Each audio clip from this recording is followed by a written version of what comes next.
The small community bank on Cedar Street had stood for nearly 40 years, its brick facade weathered but dignified against the changing skyline of downtown. For most of those years, the bank had been run by Mr. Wilson, a stern but fair man who knew every customer by name and kept the business profitable, if somewhat old-fashioned.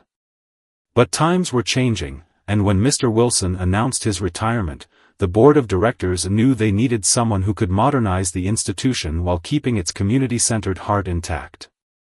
The employees of Cedar Street Bank had formed a tight-knit group over the years. Most had been there for over a decade, some approaching 20 years of service. They took pride in their little bank, in knowing their customers' children's names and remembering which small business owners needed a friendly reminder before their loan payments came due. They weren't just colleagues, they were a family of sorts. When news spread that a potential new CEO was coming to tour the facility, a buzz of excitement mixed with anxiety filled the bank's break room. "I heard he's from one of those big banks in the city," said Raj, the head teller who had been with Cedar Street Bank for 15 years. "Probably wants to turn us into another soulless branch with those automatic teller machines replacing half of us." Lisa, who managed the loan department, shook her head while stirring sugar into her coffee. "The board wouldn't let that happen. They know what makes us special." But everyone knew the truth: banking was changing, and their little institution was struggling to keep up with the digital demands of younger customers. The man who walked through their doors that Tuesday morning didn't look like a banker at all. He wore jeans, a simple buttoned shirt with no tie, and carried a worn leather messenger bag instead of a briefcase. With his casual clothes and easy smile, he could have been mistaken for a new customer rather than someone interviewing for the CEO position. "Good morning," he said, approaching the reception desk where Anna had worked for the past 12 years. "I'm David Chen. I have a meeting with the board at 10, but I thought I'd come early to meet some of the team." Anna barely looked up from her computer. At 57, she'd seen her share of hotshot executives come through with big ideas and bigger egos. "Sign in, please," she said, sliding the visitor log toward him. "Someone will be with you shortly." David didn't seem bothered by the cool reception. He signed the book and took a seat in the waiting area, pulling out a tablet to review some notes. From her desk, Anna watched him curiously. Most executive types immediately demanded coffee or asked for the Wi-Fi password. This one just sat quietly, occasionally looking around the lobby with interest. When Tom from the board finally came to greet him, David stood with a genuine smile and a firm handshake. "This is a beautiful building," he said. "I was admiring the original woodwork on the teller windows." "It's all original from 1983, Tom said proudly. "We've tried to maintain the character while updating where necessary." "That's exactly the kind of balance I'd want to preserve," David responded. As they walked through the bank, David asked to meet each department.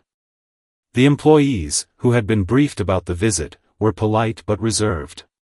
Years of working under Mr. Wilson's traditional leadership had made them wary of change, and rumors about branch closures and staff reductions at other community banks had everyone on edge. In the loan department, Lisa reluctantly showed David their filing system, still largely paper-based with only the most recent years digitized. "It may seem outdated," she said defensively, "but we can pull any customer's history in minutes. Our clients appreciate the personal touch." Instead of criticizing, David nodded thoughtfully. "Personal service is invaluable. But what if you could pull that information in seconds instead of minutes, freeing you up for more face time with customers?" Before Lisa could answer, Raj interrupted from the doorway. "We've been asking for a better system for years. The board says it's too expensive." David looked genuinely surprised. "That's interesting. The initial investment is substantial, but the long-term savings and customer satisfaction improvements usually make it worthwhile." Throughout the morning, David met with more employees. He asked questions about their processes, challenges, and ideas for improvement. Most importantly, he listened. Really listened. By lunchtime, a few of the staff had warmed to him, especially when he asked to join them in the break room rather than dining with the board members. Over sandwiches from the deli across the street, David shared stories about his first job as a teller at a credit union while in college, and how he'd worked his way up through various positions at different banks. "The biggest mistake I see banks making today is forgetting that banking is fundamentally about people," he said. "Technology should enhance relationships, not replace them." Some nodded in agreement, but others remained skeptical. When David asked about their biggest challenges, the floodgates opened. "Our mobile banking app is a joke," said Gene from IT. "We lose younger customers to the big banks because of it. The loan approval process takes too long," added Chris from commercial accounts. "Small businesses go elsewhere because we can't give them answers quickly enough." David took notes, asking follow-up questions and sometimes offering potential solutions he'd seen work elsewhere. By the time he left for his formal interview with the board, several employees found themselves hoping he might get the job. But not everyone was convinced. A group of senior employees, led by Raj and Anna, gathered after David left for his board meeting. "He talks a good game," Raj said, "but you know what happens when these tech-focused types take over. First, they upgrade all the systems, then they downsize the staff." Anna nodded. "Remember Valley Community Bank? They brought in someone like him, and within a year, half their staff was gone, replaced by machines and centralized call centers." "But we do need to modernize," Gene argued. "We're losing customers every month." "We've survived just fine for 40 years, Anna countered. "What we need is someone who understands our way of doing things, not someone looking to make a name for himself by cutting costs and implementing flashy tech." The debate continued throughout the afternoon. By closing time, the staff had divided into two camps, those excited about the potential for positive change and those fearful of losing the bank's identity, and possibly their jobs. What none of them realized was that this division, and the action they were about to take, would set in motion a chain of events that would change Cedar Street Bank forever, in ways none of them could have anticipated. 2 days after David Chen's visit, the board of directors called a special staff meeting. Everyone gathered in the conference room, speculating about what would be announced. Tom, the head of the board, stood at the front of the room with a serious expression. "As you all know, we've been interviewing candidates for the CEO position," he began. "We've had some excellent applicants, including David Chen, who many of you met earlier this week." Anna and Raj exchanged knowing glances across the table. "The board was very impressed with Mr. Chen's experience and vision," Tom continued. "However, before making our final decision, we wanted to get input from the people who make this bank work every day, you." A murmur of surprise rippled through the room. In all the years under Mr. Wilson, the board had never consulted the staff about major decisions. "We've prepared a simple survey," Tom explained, passing out sheets of paper. "Your feedback will be anonymous and will help inform our decision." The survey asked basic questions about what qualities the staff valued in a leader and specific questions about their impressions of David Chen. As people filled out their forms, hushed conversations broke out across the room. Later that afternoon, Raj stopped by Anna's desk. "Did you mark him down too?" he asked in a low voice. Anna nodded. "I gave him 2s and 3s out of 5. We need someone who understands our traditions, not some tech enthusiast who'll turn us into robots." "Same here," Raj agreed. "I talked to most of the senior staff. They feel the same way." What they didn't know was that Gene from IT had overheard their conversation. Initially excited about David's ideas, Gene had been on the fence after hearing the concerns of his longer-tenured colleagues. Now, he was troubled by what seemed like an organized effort to block David's hiring.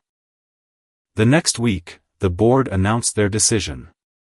Based partly on staff feedback, they had offered the CEO position to Patricia Reynolds, a banking veteran from another community bank in a neighboring state. "Ms. Reynolds has over 25 years of experience in community banking," Tom told the staff. She shares our commitment to personal service and traditional banking values. The relief among the senior staff was palpable. They had protected their way of doing things. Or so they thought. Patricia Reynolds arrived the following Monday. Unlike David, she came dressed in a formal business suit, her gray hair pulled back in a tight bun. She didn't tour the bank or meet with staff. Instead, she went straight to the CEO's office and closed the door. By Wednesday, the entire senior management team had been called to individual meetings. By Friday, rumors were swirling. She told me our loan processing system is prehistoric, Lisa confided to the break room group. She wants to outsource all application processing to a centralized system. Gene looked up from his lunch. She's already asked me for a complete inventory of all our systems and a cost analysis for replacing everything. That's not what we were promised, Anna said, her face pale. Tom said she valued traditional banking. Raj shook his head. I had my meeting yesterday. She told me straight up that our teller operations are inefficient and that most transactions should be handled by ATMs and mobile banking. Over the next month, Patricia implemented a series of sweeping changes. A consulting firm arrived to evaluate all bank operations. Staff members were required to document every task they performed and how long it took. New performance metrics were introduced, focusing on transaction speed rather than customer service quality.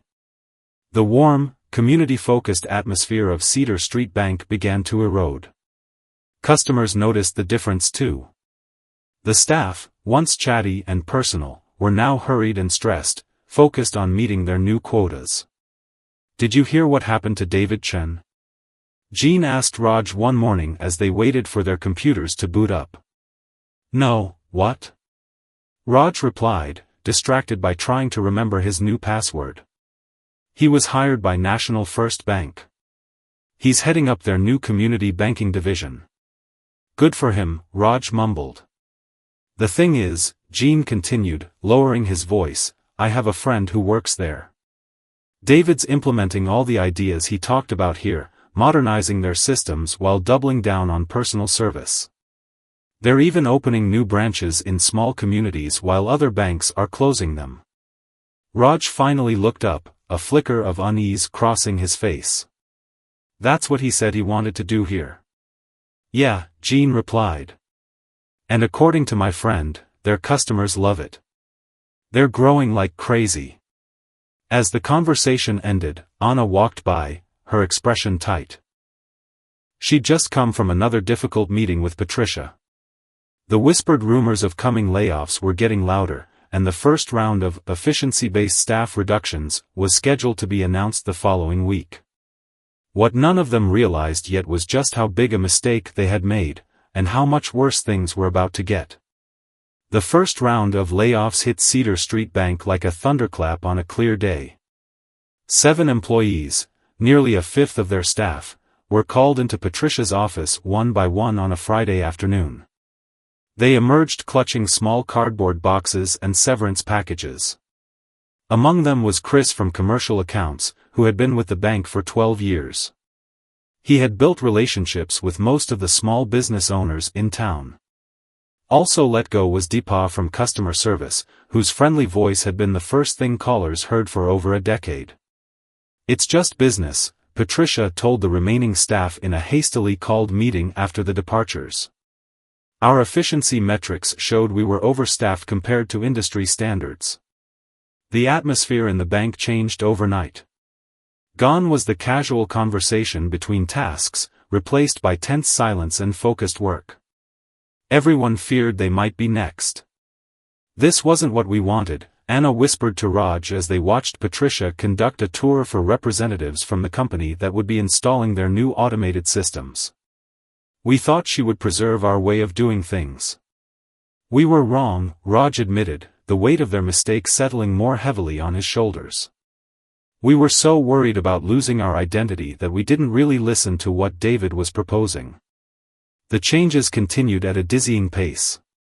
New software was installed that customers struggled to navigate. The lobby was redesigned with self-service kiosks replacing two teller windows. A sign on the door announced extended hours through the ATM but reduced lobby hours, to better serve you. Meanwhile, across town, National First Bank opened a new community branch with David Chen's name prominently featured in the local newspaper. Banking for people, by people, with technology that serves rather than replaces, was their tagline. Former Cedar Street Bank customers began moving their accounts. 3 months after Patricia took over, Cedar Street Bank's customer base had declined by nearly 15%. The board called another emergency meeting, but this time, it wasn't with the staff, it was with Patricia and regional banking regulators. Rumors spread quickly in small towns. By lunchtime, everyone at the bank had heard whispers about financial irregularities discovered during the system transition. By closing time, they learned that Patricia had been placed on administrative leave pending an investigation. "Did you see this?" Gene asked, showing his phone to Anna and Raj in the parking lot after work. It was an article about David Chen's innovative approach at National First. The headline read, "Local Banking Revolutionary, How David Chen is Breathing New Life into Community Banking." The article detailed how David had implemented cutting-edge technology behind the scenes while enhancing the personal touch customers experienced. His branches were thriving, combining efficiency with community connection. "We really messed up, didn't we?" Anna said, her voice small. "We were afraid of the wrong things," Raj agreed. "And now look where we are." As they stood there, Tom from the board pulled into the parking lot, his face grim. The investigation into Patricia had apparently uncovered something serious. The bank's future now hung in the balance, and the mistake they had made was about to have consequences none of them had imagined. Tom called an all-staff meeting first thing the next morning. The remaining employees gathered in the conference room, anxiety etched on every face. No one spoke as they waited. When Tom finally entered, he looked like he hadn't slept. "I'll get straight to the point," he said, his voice strained. "The regulators have uncovered significant issues with several large loans approved by Ms. Reynolds in her short time here. These loans were made to business associates of hers from her previous positions, with inadequate documentation and risk assessment." A collective gasp filled the room. "The bank is now under regulatory scrutiny. We're facing potential fines and a complete audit of all transactions from the past 3 months." Lisa from Loans raised her hand. "How bad is it, Tom? Are we talking about closing?" Tom's silence was answer enough. "That can't happen," Raj said, standing up.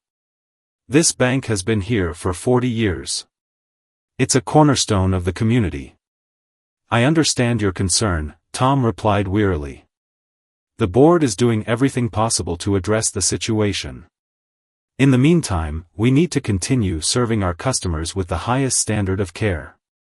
After the meeting, a somber mood settled over the bank. Customers could sense something was wrong despite the forced smiles from the staff.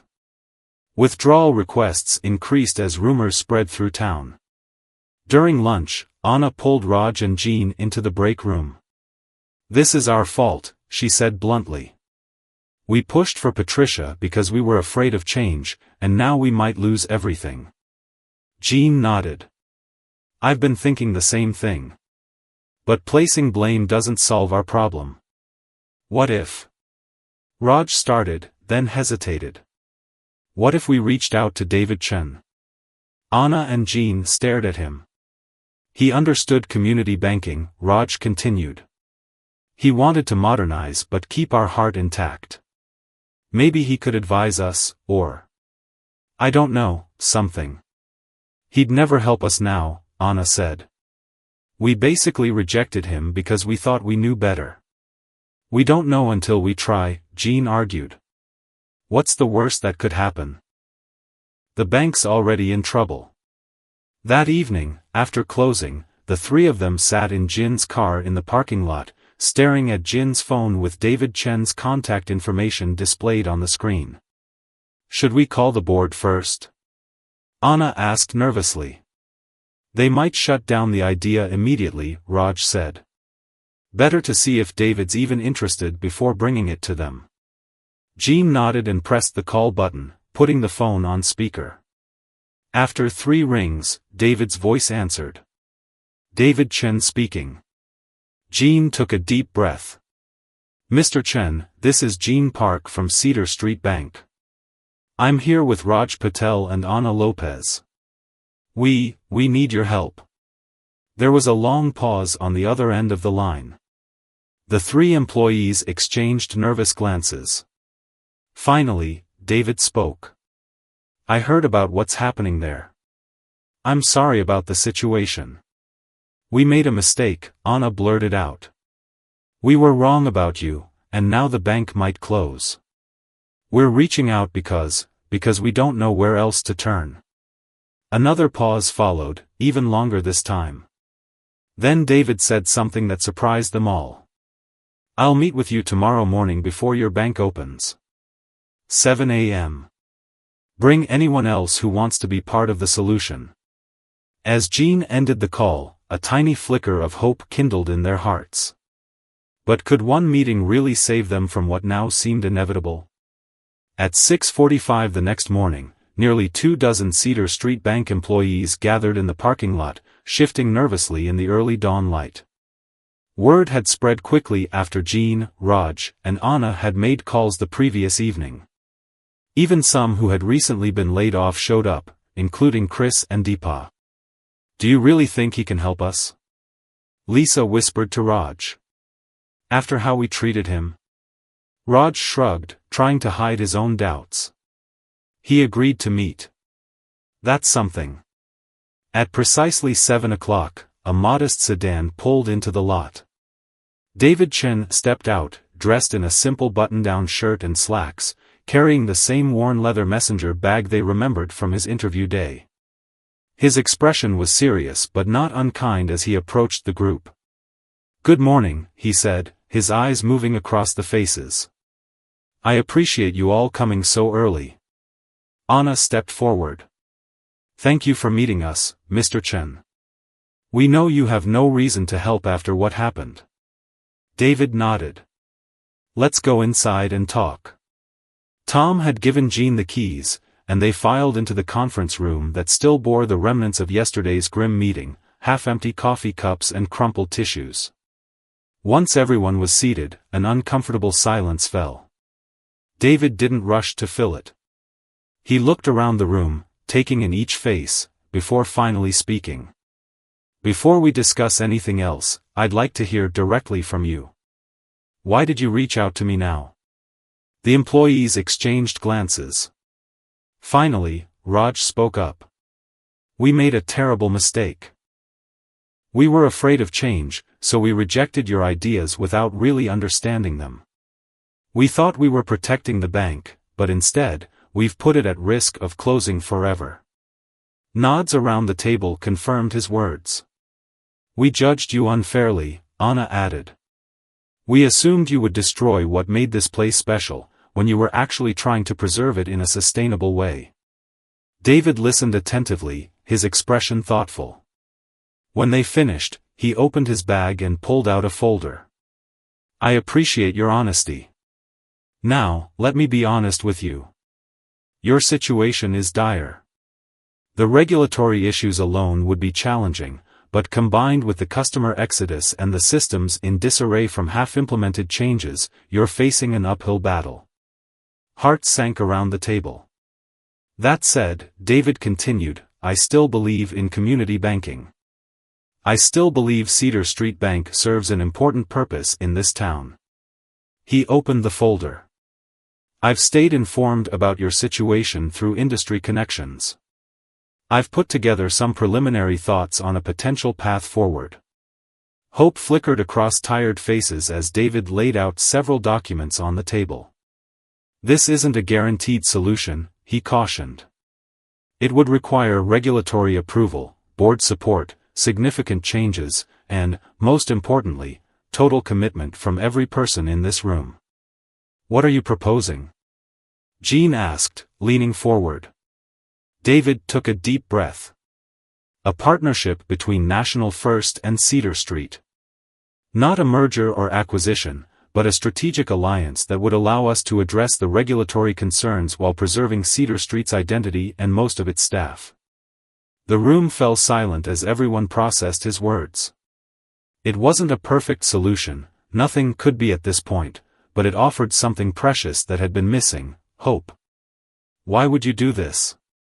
Anna asked quietly. After we rejected you? David's answer was simple but profound. Because banking isn't about buildings or even balance sheets. It's about people and communities. And some things are worth saving. The next 48 hours passed in a blur of activity. After the early morning meeting, David accompanied Tom and several senior staff members to meet with the board of directors. The initial shock on the board members' faces when David walked in quickly gave way to desperate attention as he outlined his proposal. This strategic alliance would allow Cedar Street to maintain its charter and identity, David explained, pointing to projection slides Jean had hastily prepared. National First would provide capital investment, technology infrastructure, and regulatory compliance support. In exchange, we'd create a shared services model that reduces overhead costs for both institutions. The board peppered him with questions, some skeptical, others hopeful. By the end of the 3-hour meeting, they gave provisional approval to pursue the plan, contingent on regulatory acceptance. Next came the hardest part, meeting with the banking regulators. David, Tom, and Raj spent an entire day at the regional regulatory office, presenting their case. The regulators were understandably suspicious. You're asking us to approve an unusual arrangement for a bank currently under investigation, the lead regulator said, her eyes sharp over reading glasses. What guarantees do we have that the same issues won't continue? Full transparency and oversight, David replied without hesitation. We're proposing a joint compliance committee with quarterly reports directly to your office for the first 2 years. Additionally, I'll personally guarantee adherence to all regulatory requirements. By late evening, they emerged with tentative regulatory support, provided they met a long list of strict conditions. Back at Cedar Street Bank, the remaining employees had divided into teams, working frantically to document current processes, identify problem areas, and prepare for potential integration. Anna led the customer service team in calling valued customers who had recently left, explaining the coming changes and asking them to consider returning. Lisa and her loans team worked through the night reviewing all of Patricia's questionable loans, flagging issues, and preparing remediation plans. The IT team, led by Jean, mapped out how the outdated Cedar Street systems could connect with National First's modern infrastructure. No one complained about the long hours or the uncertainty. There was an energy in the air that had been missing for months, perhaps years. They were fighting for something that mattered. On the third morning, everyone gathered again in the conference room. Exhaustion showed on their faces, but so did determination. I have updates, David said, standing at the front of the room. The regulators have given us conditional approval. The National First Board has agreed to the partnership terms. Your board has signed off on the framework. A cheer started to rise, but David held up his hand. This is just the beginning of a difficult road. The conditions are stringent. We have to unwind the problematic loans, rebuild customer trust, and integrate systems without disrupting service. Some positions will need to be redefined. Everyone will need to learn new skills. He paused, looking around the room. I need to know, right now, if each of you is fully committed to this path. It won't be easy. There will be days you question whether it's worth it. I need to know you're all in. The room fell silent as people exchanged glances. Then Raj stood up. I helped lead us into this mess because I was afraid of change, he said. I won't make that mistake again. I'm all in. Anna stood next. Me too. One by one, every person in the room stood, voicing their commitment. David nodded, a small smile finally breaking through his serious expression. Then let's get to work. We have a bank to save. The transformation of Cedar Street Bank began in earnest the following week. David split his time between his role at National First and overseeing the rescue operation at Cedar Street. The partnership agreement was officially signed, with local press covering the story of the innovative alliance to preserve community banking. The first visible change was the return of extended lobby hours, but with a twist. The bank now stayed open until 7 p.m. 3 days a week, staffed by rotating teams who received extra compensation for the evening shifts. Local small business owners, who had struggled with the reduced hours under Patricia, were particularly appreciative. Behind the scenes, the work was grueling. National First's technology team worked alongside Jean to implement new systems, but unlike Patricia's approach, they didn't simply replace everything. Instead, they evaluated each process to determine what worked well and what needed upgrading. We're not throwing out what makes Cedar Street special, David explained during a staff meeting. We're enhancing it. The loan department faced the biggest challenge. Lisa and her team worked with regulatory experts to address the problematic loans Patricia had approved. Some were restructured, others had to be written off, creating financial strain. But David had secured enough capital through the partnership to weather the impact. Raj found himself heading a newly created customer experience department.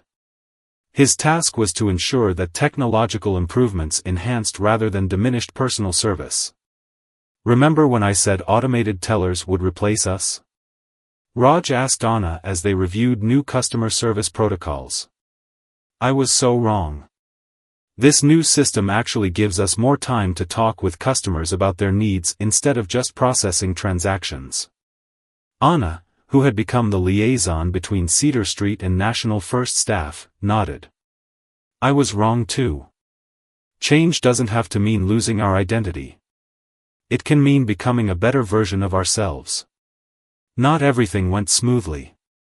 Some longtime customers still left, uncomfortable with any change at all. A few employees struggled to adapt to new systems and responsibilities. The regulators remained vigilant, requiring extensive documentation for every decision. One particularly difficult day, 6 months into the transition, the computer system crashed completely. Transactions had to be recorded by hand, lines grew long, and tempers flared. By closing time, the staff was exhausted and frustrated. David called everyone together in the lobby. Days like today are the real test, he said, perched on a desk, his own shirt wrinkled and tie loosened. Anyone can be positive when things are going well. It's how we respond to setbacks that defines us. He looked around at their tired faces. Today, I saw tellers helping customers even when the computers were down. I saw loan officers making calls to reassure worried business owners. I saw IT staff working non-stop to solve problems. That's the spirit that will save this bank. His words renewed their determination. When the system came back online the next morning, they worked double time to catch up, supporting each other through the backlog. Gradually, word spread through the community. Cedar Street Bank was changing, yes, but it was changing for the better.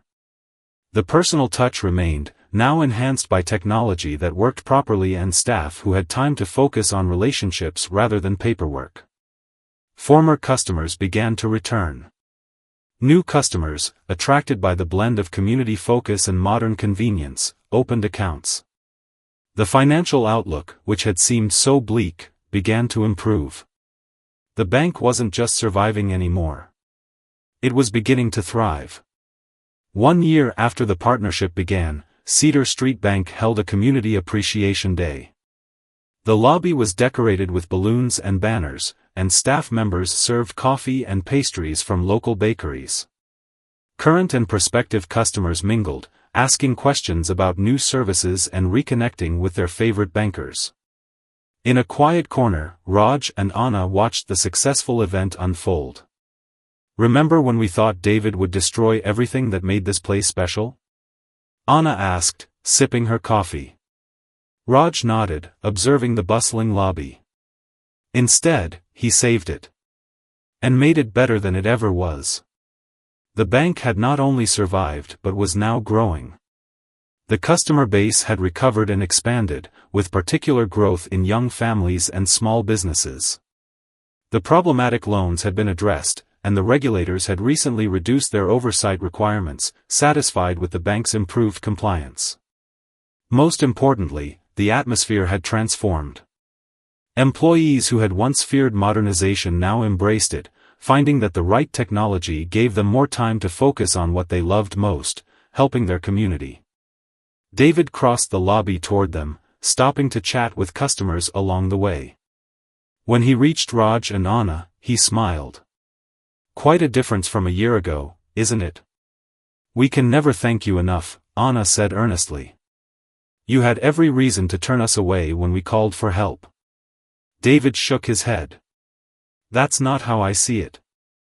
Banking is a relationship business, not just with customers, but between colleagues too. Sometimes relationships hit rough patches. What matters is what happens next."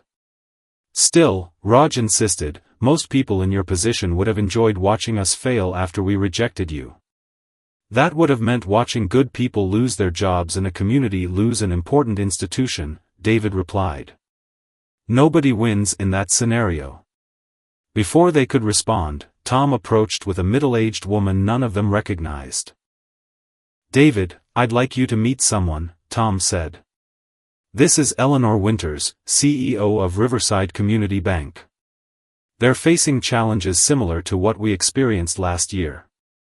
She heard about our partnership and wanted to learn more." David shook her hand warmly. "I'd be happy to discuss our approach. It's not a one-size-fits-all solution, but we've learned some valuable lessons." As David and Eleanor moved to a quiet table to talk, Raj and Anna exchanged knowing glances. "He's going to help them too, isn't he?" Anna said. "That's who he is," Raj replied. "He sees beyond the competition to the bigger picture."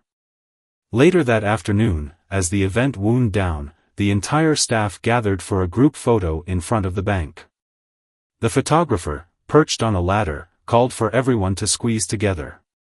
As they stood shoulder to shoulder, tellers, loan officers, customer service representatives, IT specialists, and managers, there was a palpable sense of unity and purpose. The photo would hang in the lobby for years to come, a reminder of how close they had come to losing everything, and how their biggest mistake had ultimately led to their greatest transformation. When the formal photo was done, David raised his voice. "One more, please. But this time, I want a real one. Everyone show how you actually feel about working here now." In the second photo, formality dissolved into genuine smiles, laughter, and a few playful poses. It captured not just a group of bank employees, but a team that had journeyed through crisis together and emerged stronger on the other side. As they dispersed to help clean up, Jean approached David. "The partnership agreement gives you the option to fully merge our banks after 18 months. Are you planning to exercise that option when the time comes?" David considered the question thoughtfully before answering. David looked around at the bank that had transformed so dramatically over the past year, considering Jin's question about a full merger. "Actually," he said, "I've been thinking about something different entirely." 2 weeks later, David called a special joint meeting with both the Cedar Street and National First boards of directors. The employees waited anxiously to hear the outcome, gathering in small groups throughout the day to speculate about their future. When the meeting finally ended, David asked all staff to gather in the lobby after closing. The tension was palpable as everyone assembled, fear of another major change visible on many faces. Tom stood beside David, looking surprisingly pleased. "I'll let David share the news," he said, stepping back. David cleared his throat. "As you know, Our partnership agreement included the option for a full merger after 18 months. Today, both boards have unanimously approved a new direction instead. He paused, looking around at the concerned faces. We're creating a new banking group, Community First Banking Alliance. It will be a network of independent community banks sharing resources, technology, and expertise while maintaining their individual identities and local decision-making. Cedar Street and National First will be the founding members, with Riverside Community Bank likely joining within months. Murmurs of surprise rippled through the group. This approach preserves what makes each bank special, their community connections and local knowledge, while providing the economies of scale needed to compete with larger institutions. It's the best of both worlds. David gestured to Tom. The boards have also made a decision about leadership. Tom will serve as chairman of the Alliance board, while I'll step in as CEO. And, he turned to face Raj and Anna, Cedar Street Bank will need new leadership. Anna's eyes widened. Raj froze. The board has unanimously approved Raj as the new president of Cedar Street Bank, with Anna as executive vice president. Your journey from nearly sinking this institution to helping save it has demonstrated your leadership capabilities and your commitment to both tradition and thoughtful innovation. Stunned silence gave way to applause. Colleagues surrounded Raj and Anna with congratulations and support. Later, as the celebration wound down, Raj found a moment alone with David. I still don't understand, he said quietly. We're the ones who rejected you. We nearly destroyed everything. Now you're putting us in charge? David smiled. The best leaders aren't those who never make mistakes. They're the ones who learn from them. You and Anna learned perhaps the most valuable lesson in banking, that neither blind resistance to change nor reckless transformation serves customers well. It's the thoughtful balance that matters. He extended his hand. Your biggest mistake led to your greatest growth. That's not something to punish, it's something to build upon. As Raj shook David's hand, he realized the full circle they had traveled. Their fear of losing the bank's identity had nearly caused exactly that outcome. Only by embracing change, the very thing they had feared, had they preserved what truly mattered. Outside the bank's windows, the setting sun cast a golden glow across the lobby.